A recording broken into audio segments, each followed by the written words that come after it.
Welcome back to Stop Feeling Like Shit. I'm Joe. This is Tiffany. We're with Buckeye PMR and Anti-Aging in Grove City, Ohio.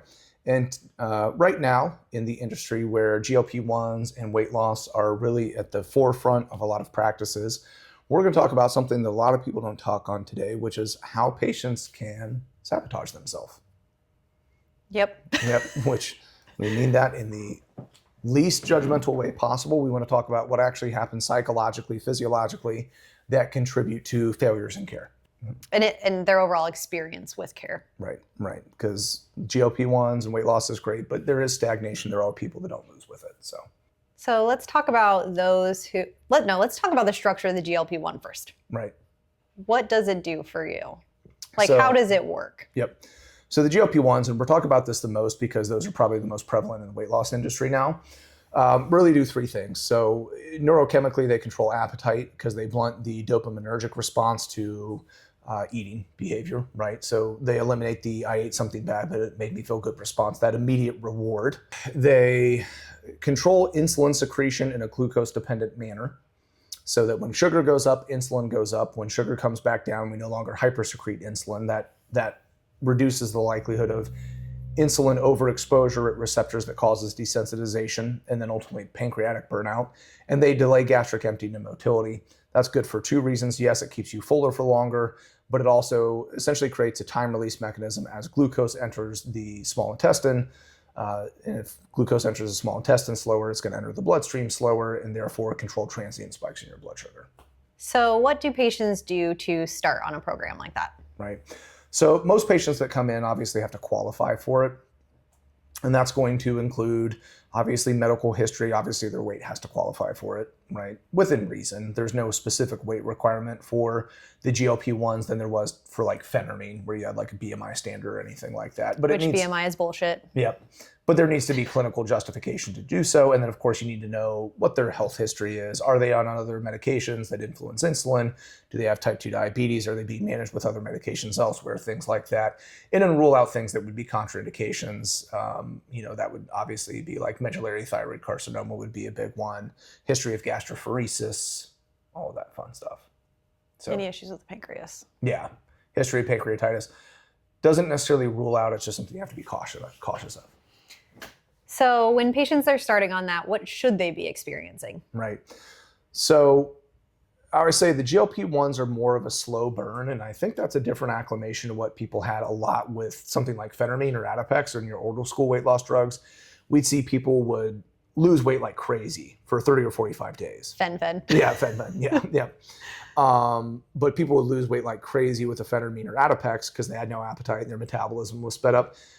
But a lot of them would kind of halt by 45 or 60 days.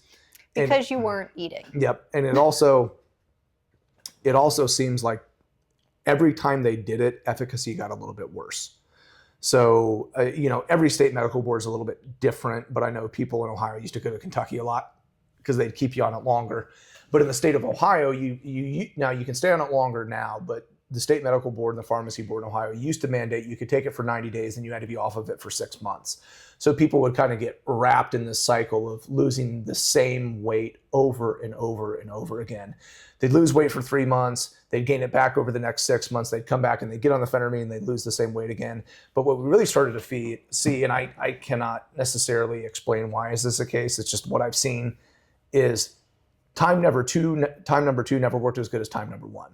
Time number 3 never seemed to work as good as time number 2, and so on and so forth. So it seemed like it had a diminishing response to that drug. Acclimation or something to that nature? Yeah, where it just tended to be less effective. Now that was solely behaviorally, or that was actually diminished response to the drug, I don't know, right? Yeah.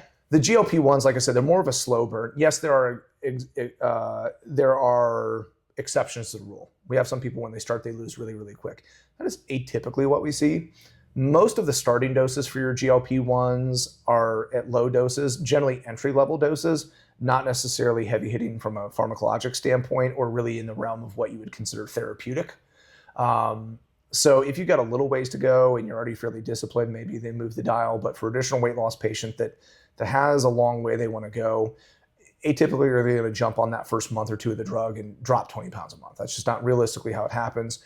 Weight loss tends to accelerate as the dose advances within reason, right? That's not true for everyone. Mm-hmm. But a lot of times in that first month, we don't see like these huge drops in weight reduction. Sometimes we do, but a lot of times it's modest. It may be 3 or 4 pounds, but they're like, well, I'm hungry less, but weight hasn't moved a lot. Well, it's an entry level dose. Mm-hmm. You're probably subtherapeutic for what you need, at least at this very moment, Mm-hmm. right?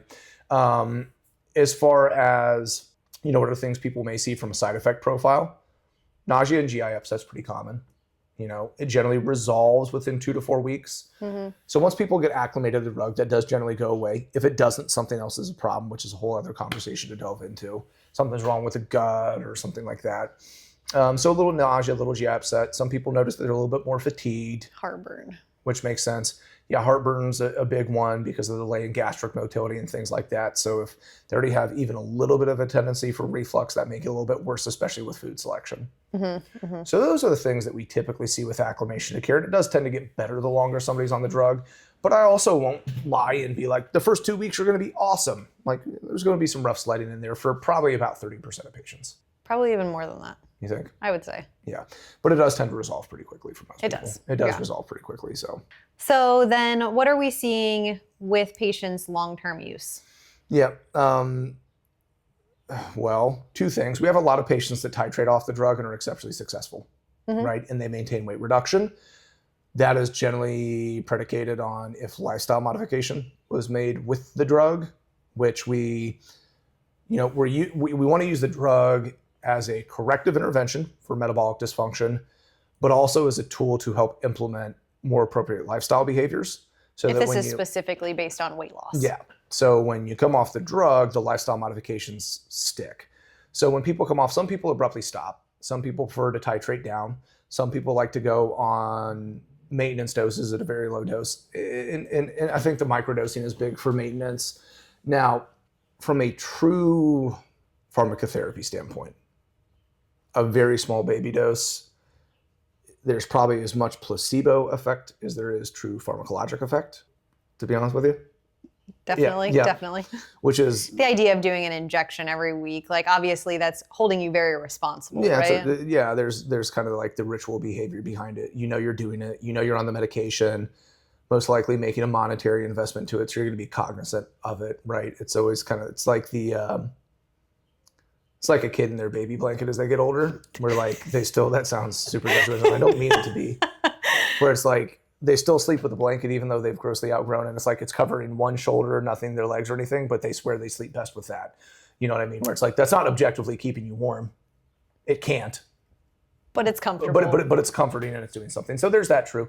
Now I'm not negating the GLP-1s are strong drugs, so I'm sure there's some back end residual tone that's happening with it metabolically, but it's not like you're taking this giant dose. And I think that final jump off sometimes for people is a little intimidating because they're just aware that it's there, and that may make them more accountable to the lifestyle modifications. Which there is studies with PCOS specifically here recently that a maintenance dose is beneficial, but that's only because there is usually long-term insulin concerns with a lot of those who do have PCOS. Yeah, PCOS is just as much a metabolic disorder as it is anything else. Correct. Right? So yeah, in those cases, I'm speaking general population. I know, that's why we said like weight loss, weight loss specific patients. Yep. So that's typically. But there is people who would benefit from a long-term maintenance dose. Yep. And that's because of the dysfunction of a disorder that they already have. Right, for sure.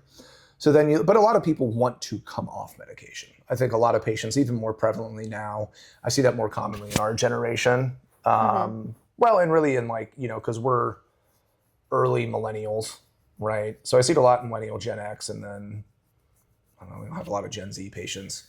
They are less inclined to just stay on drugs indefinitely than maybe the baby boomer generation was, where they're like, the doctor said, Doc said, so I'm going to take it. No offense. Yeah. All the offense. No, I'm kidding. So it does seem like people are like, yeah, I would like to use this as a tool that I'd like to come off it. And I would say that's the right attitude about the drug. I agree. Okay. Speaking in broadly more about weight loss, and this can be true of any condition, not just weight loss. Weight loss is just an easy one to tap into. And it's just what we're talking about today. Yep. Is there a lot of things that can contribute to failure rates too with weight loss as well. So we're trying to touch on those in a little bit more detail, as well as what are the things that can contribute to self-sabotage. Sounds harsh, but I don't really mean it that way. that can have people kind of derail themselves. Not eating is a big one. And this is true of all weight loss drugs can have the potential to do this. This right? is true for all weight loss, period. Yes. A lot of people have heard forever that it's just calories in and calories out. Eat less, work more. And that is true to an extent, right?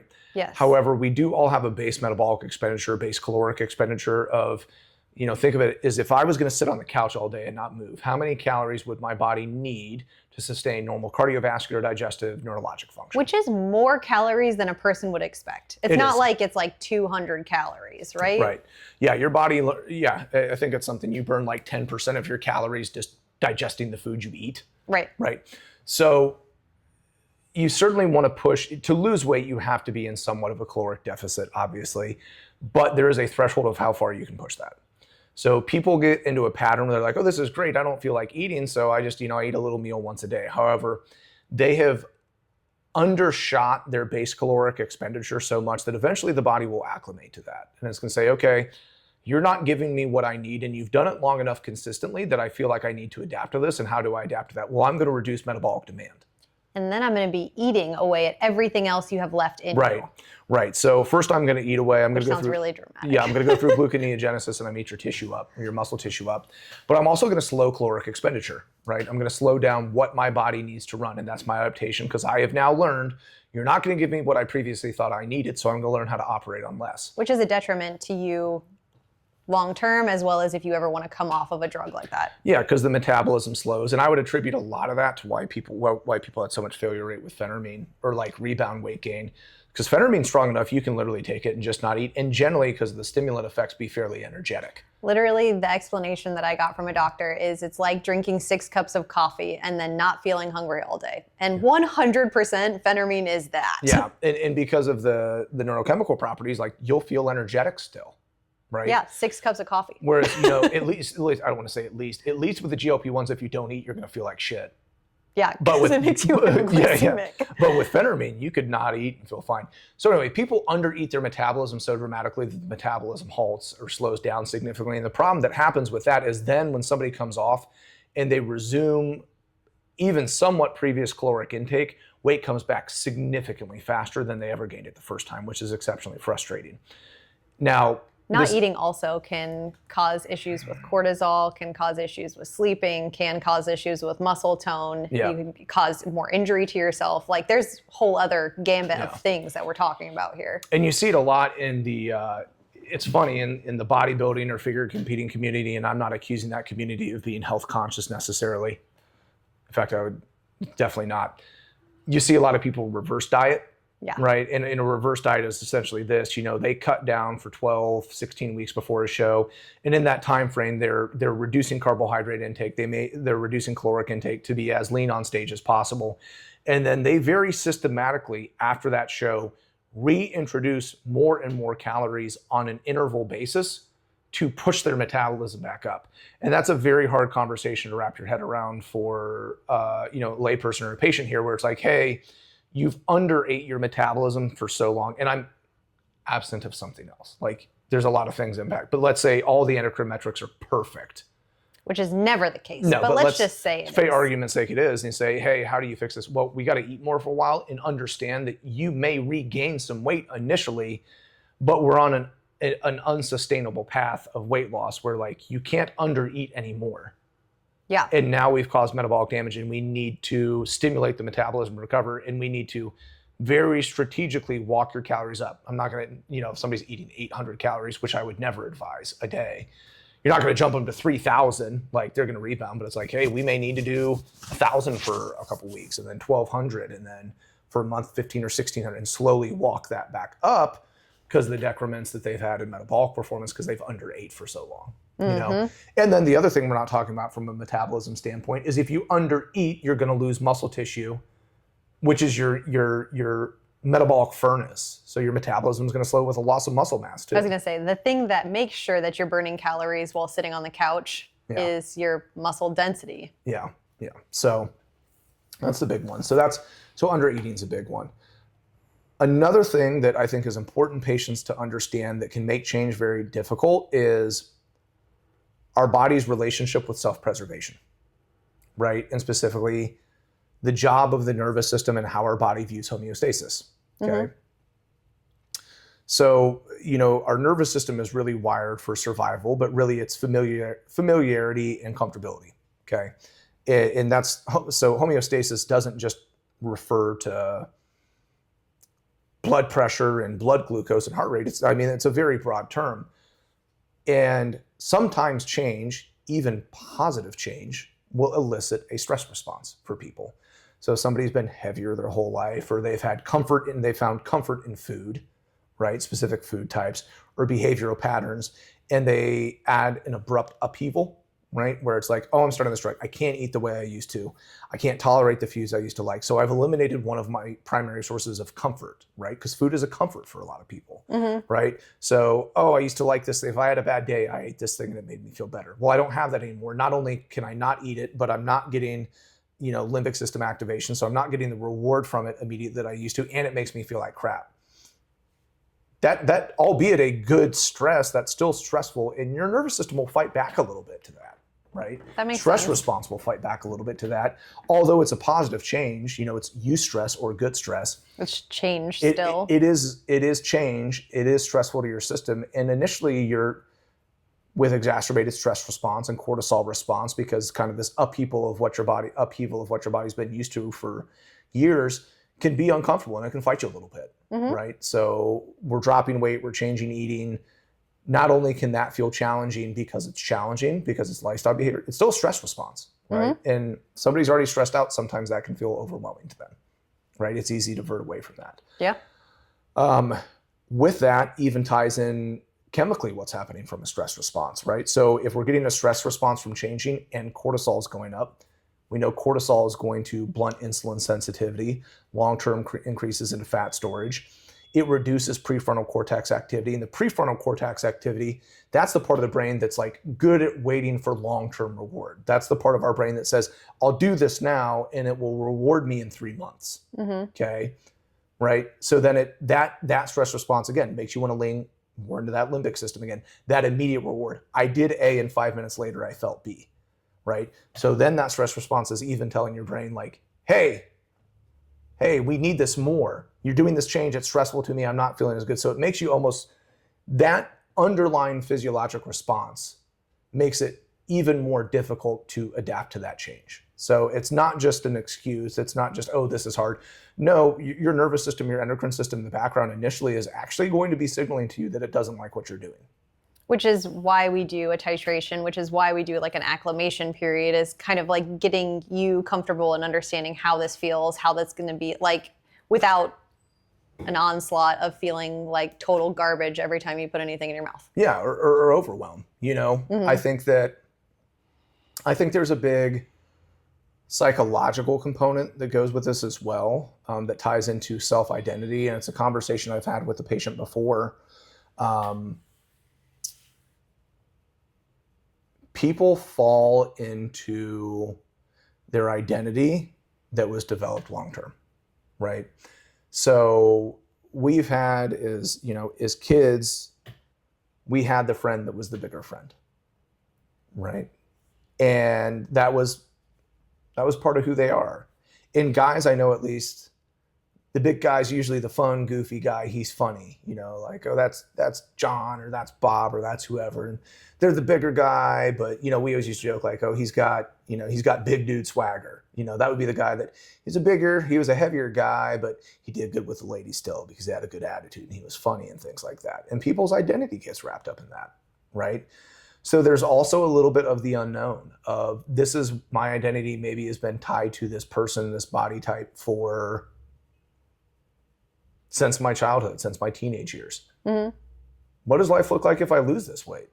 Does it change who I am to the people around me? Am I not the big funny guy anymore? Am I not the jovial person? And it sounds funny psychologically, but there's comfort in that identity.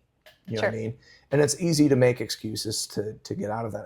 I'm tired, I'm stressed out, I don't have the time to put into this. But there's a real psychological tie to that. And another thing we see with that, and it's a conversation I had with a patient, is feeling like they're worth it, right? That's sad. Feeling like they're worth it. And it's, it's sweet patient and initially came for weight loss. Dug deeper, who was already on a GLP-1, but failed with it, right? Wasn't doing anything. So we dug more into root cause, and we did get into HPA axis and the endocrine function and found there's significant HPA axis, and I won't spill all the details of it, but had a very stressful life. And this is a person that has been heavy most of their life. And that's how they identified. I'm this person, I weigh this much, and for a long time didn't feel good about it.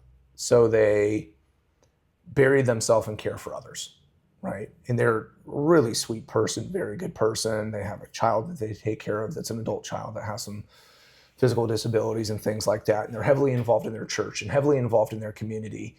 And they're very much like, they poured their heart into everyone else. And their identity was tied in that. And in that, they were able to accept that I'm this bigger person, but I have all these great things that I do. But kind of shelved their own needs in regards to physical health. And the more we talked, it came out like the notion of the undertaking of, hey, I know my life would be better if I did this. And quietly, I think about and dream about what life may look like if I was able to lose this 75 pounds or this 100 pounds, but didn't see intrinsically in themselves enough value to commit that time to them, right? And one of the biggest steps for them was not the GLP-1, between work we did together, finding a nutritionist and kind of changing the dynamic and the relationship that they had with food as far as it being a rewarding thing. But, they mentioned to me, hey, for the first time in 20 years, I joined a gym and I found this class that's more for somebody my fitness level, more this and that. And I'm really excited about it because I'm going to have a community, right? And I haven't had a community that was just for me, that supported me, that accepted me for how I am now, but also gave me an opportunity to be a better version of what I want to be and a healthier version of me. And I would have never sought that out before. And that wasn't something that they were ready to do until the background noise of the endocrine system stabilized, right? Until we got the HPA axis under control, until they started physically feeling better enough to put energy and time into themselves. And they started prioritizing some self-care and self-work and said, oh, it's okay, I'm allowed to take care of myself and that doesn't detract from me being who I need to be for all these other people. But at the root of that was real significant self-image, where it's like, I'm this heavy person. I've always been this heavy person. I'm going to be this heavy person. My value isn't in myself. My value is in who I am to other people. And it's a little scary to think about taking steps for myself. And then once they started feeling a little calmer, sleeping better, got cortisol under control, they started feeling psychologically in a better place and more motivated to take steps for themselves. But it was scary for them, right? Yeah. But hearing the tone in that patient's voice of how good they felt that they were finally taking meaningful steps to take care of themselves, for themselves and towards weight loss from the right place, not from a external, I don't want to be judged as a heavy person anymore, not from the, oh, I'm uncomfortable with my skin or this. It's just, I care about myself and I'm valuable enough to myself to actually make this effort now. And where that came from was not taking a GLP-1 because they were already on one and it didn't budge. It was addressing all the psychological component, addressing the nervous system component, addressing the endocrine component that had them in such a bad headspace they didn't even know they were in, right? So there's a lot to it. And then, the last piece I would say that ties into this a lot is trauma, right? Especially with childhood trauma. Right. So when we talked about a little bit last time, somatic stacking, right? Mm-hmm. Repetitive trauma stores into your nervous system. It stores in your endocrine system. It stores in your GI. This is not hypothetical. This is not woo-woo medicine. This isn't just some bullshit thing we're saying.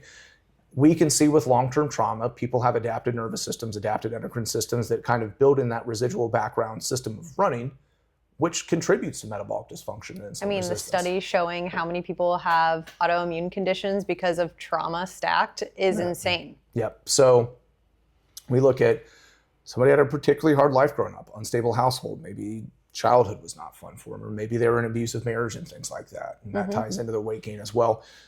what back-end changes have happened from an endocrine perspective, what back-end changes have happened from the nervous system that are still hanging around from that somatic stacking experience and how the body's dealing with trauma. So I think, although it wasn't my intention here, a lot of the things that run people on the ground with weight loss or make them stagnant that would be considered self-sabotage, there's a big psychological component that goes with it, and then what in the background from a nervous system perspective and an endocrine perspective is driving that psychological response, or at least keeping that mindset intact.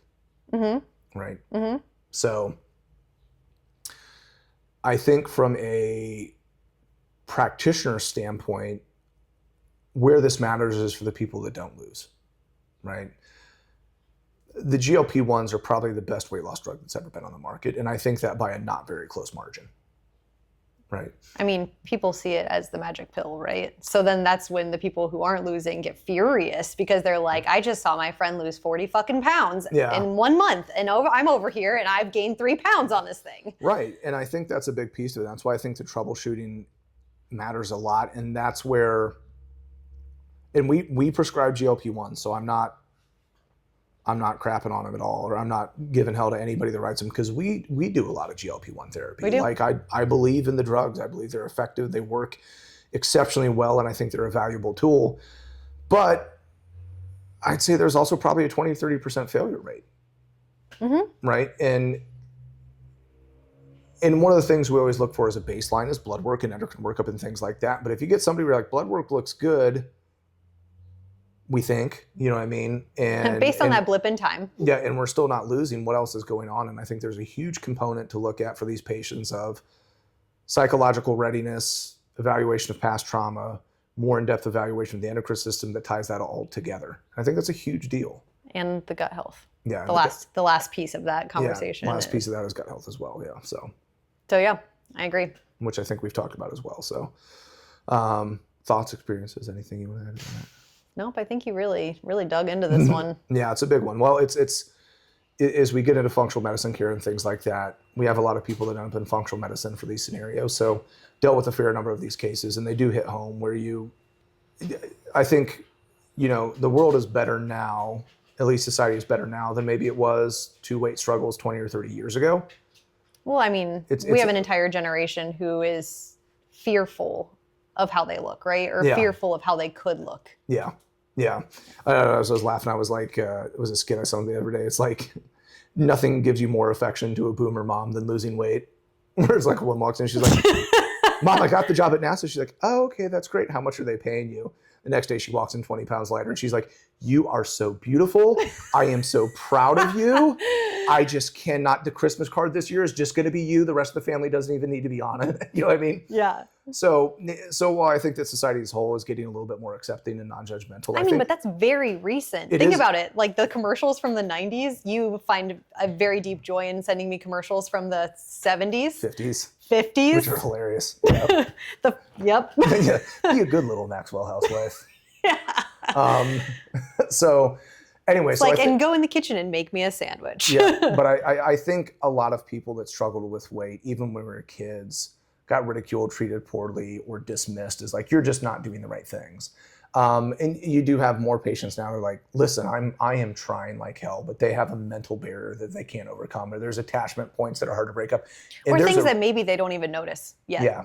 Yeah. And there's a reason behind that. And I think that requires a lot more digging. So while the GLP-1s are good, I think the 5-minute stop and shop, no contraindications, this is the best fit for you, is a little short-sighted as well.